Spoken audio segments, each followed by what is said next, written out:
Hey, I'm Toby, and welcome back to Misophonia Matters. Today, I want to share with you 5 of my favorite tools that have helped me throughout my misophonia journey.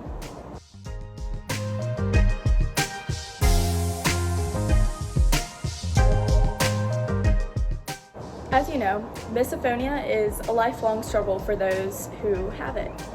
And if you want to reach out or learn more about my personal misophonia story, those videos will be coming out soon, and I'll link my Misophonia Matters email in the description.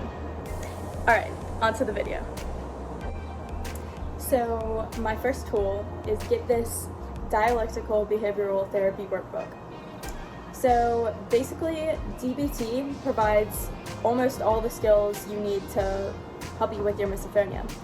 DBT isn't specifically made for misophonia, but a lot of the types of exercises can really be applied to misophonia symptoms. So there's 4 sections of DBT: learning mindfulness, interpersonal effectiveness, emotion regulation, and distress tolerance. All of these skills are really helpful to me, and I use them basically every day. If you're really looking for those healthy coping mechanisms and learning how to maturely deal with your symptoms of misophonia, I'm definitely going to do some videos on the different skills in DBT and which ones have been helpful to me. Okay, number 2, AirPods.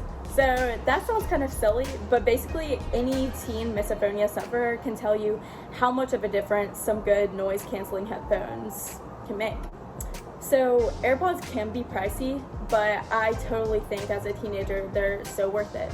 So my favorite part about them is that the AirPod Pros do have the noise-canceling feature. So there's been times when I've been at dinner or something with my family, and there's definitely been all those trigger noises that a lot of us misophonia sufferers have. And if you do have it on the noise canceling setting, you can hear what everybody's saying, but it really does help to block out some of those triggering noises.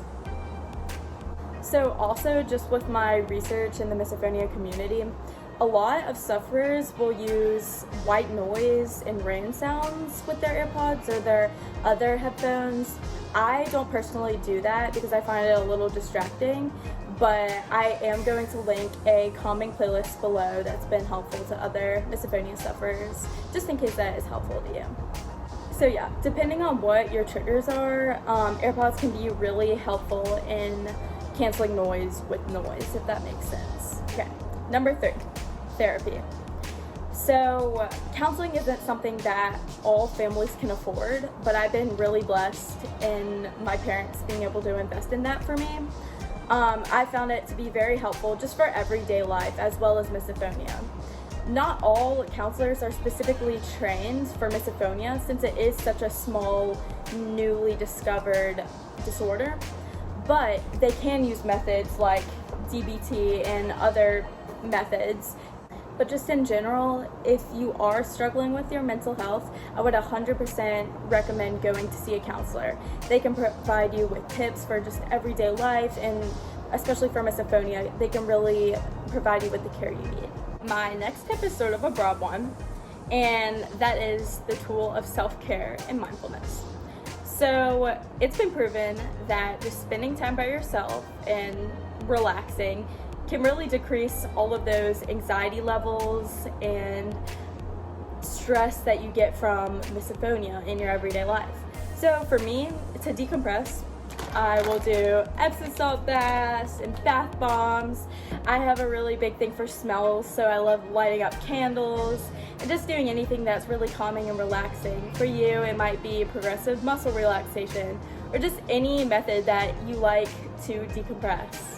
People do things like yoga, stretching, taking naps, watching movies, just any sort of thing you can do to relax. Yeah, all of these things will bring down your anxiety, and I've really found that when I do spend a little bit of time journaling or coloring or doing something relaxing during the day, it always brings down those levels of misophonia, and I really just get to be by myself and forget about the misophonia and misokinesia in my life for a little bit. Okay, my 5th and final tip is get out there and exercise. There are so many scientific studies that say within minutes of getting your blood pumping and you getting out there, your mental health will improve so much. Just a little bit of exercise a day will improve your mood and decrease your stress. So that is 5 tools that I use in my everyday life to really help improve my misophonia symptoms.